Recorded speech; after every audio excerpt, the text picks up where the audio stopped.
1968ஆம் ஆண்டு பிறந்த அரவிந்த் கெஜ்ரிவால் காரக்பூர் ஐஐடியில் மெக்கானிக்கல் இன்ஜினியரிங் பட்டம் பெற்றார். முதலில் டாடா ஸ்டீலில் பணியாற்றிய அவர் பின்னர் சிவில் சர்வீஸ் தேர்வு எழுதி 1995ஆம் ஆண்டு ஐஆர்எஸ் அதிகாரியானார். 2006ஆம் ஆண்டு அவர் ஐஆர்எஸ் வேலையை ராஜினாமா செய்தார். அண்ணா ஹசாரேயின் ஊழலுக்கு எதிரான போராட்டத்தின் போது உடனிருந்த அரவிந்த் கெஜ்ரிவால் 2012ஆம் ஆண்டு அக்டோபர் 2ஆம் தேதி ஆம் ஆத்மி கட்சியை ஆரம்பித்தார். 2013ஆம் ஆண்டு டெல்லி தேர்தலில் 28 தொகுதிகளில் வென்றது ஆம் ஆத்மி. கெஜ்ரிவால் காங்கிரசின் ஷீலா தீக்ஷித்தை 25,000க்கும் மேற்பட்ட வாக்குகள் வித்தியாசத்தில் தோற்கடித்தார். ஆனால் பெரும்பான்மை இல்லாத நிலையில் எந்த காங்கிரஸை எதிர்த்து போராட்டம் செய்து கட்சியை தொடங்கினாரோ அந்த காங்கிரசுடன் கூட்டணி அமைத்து டெல்லி முதல்வரானார் அரவிந்த் கெஜ்ரிவால். ஊழலுக்கு எதிராக லோக்பால் மசோதாவை நிறைவேற்ற காங்கிரஸ் மறுப்பதாக கூறி 49 நாட்களில் தம் பதவியை ராஜினாமா செய்தார். 2015ஆம் ஆண்டு டெல்லி சட்டப்பேரவைக்கான 70 இடங்களில் 67 இடங்களை வென்று மாசாக ஆளும் கட்சியாக சட்டப்பேரவைக்குள் நுழைந்தது ஆம் ஆத்மி.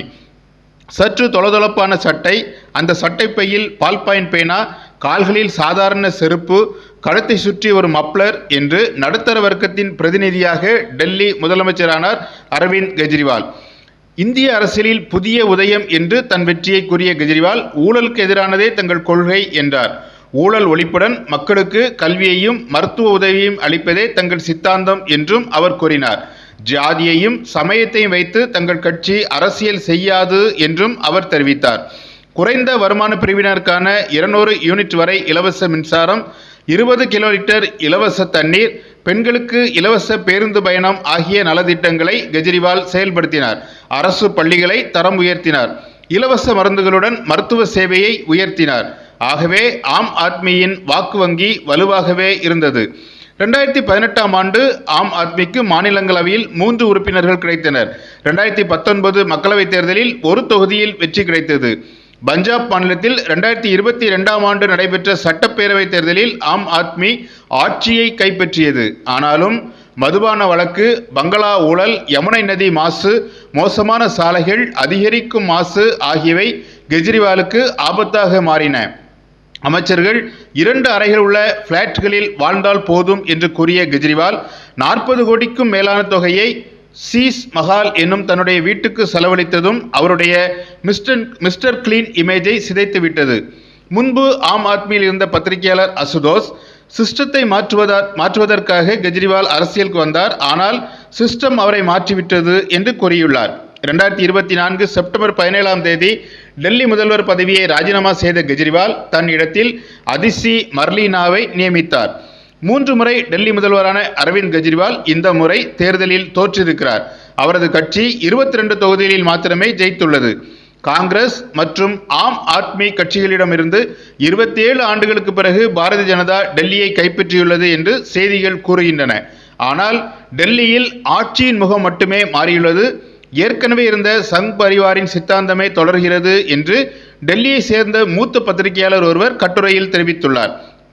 பலர் ஒத்துக்கொள்ள மறுத்தாலும் கெஜ்ரிவால் பாரதிய ஜனதாவின் சித்தாந்த இலக்குகளையே கொண்டிருந்தார்.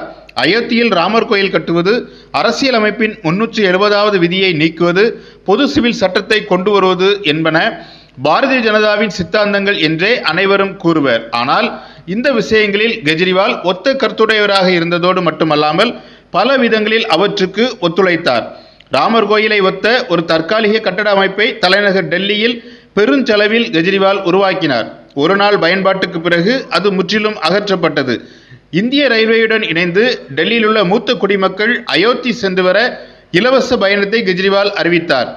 ஏனைய சமயங்களின் புனித பயணத்திற்கும் தாம் உதவுவதாக அவர் கூறியிருந்தாலும் அவருடைய அரசியல் திட்டத்தில் அயோத்திக்கு எப்போதும் முக்கிய இடம் இருந்து வந்தது. டெல்லிக்கு மாநில அந்தஸ்தை ஆம் ஆத்மி நீண்ட காலமாக கோரி வந்தாலும் ஜம்மு காஷ்மீரை யூனியன் பிரதேசமாக அறிவிக்கும் நடவடிக்கைக்கு பாரதிய ஜனதா தலைவர்களே எதிர்பாராத வண்ணம் கெஜ்ரிவால் ஆதரவு தெரிவித்தார். அதே சமயம் அரசியல்வாதியாக மாறுவதற்கு முன்பு மண்டல் எதிர்ப்பு போராட்டத்தின் போதிருந்தே கெஜ்ரிவால் இடஒதுக்கீட்டை எதிர்ப்பவராகவே அறியப்படுகிறார்.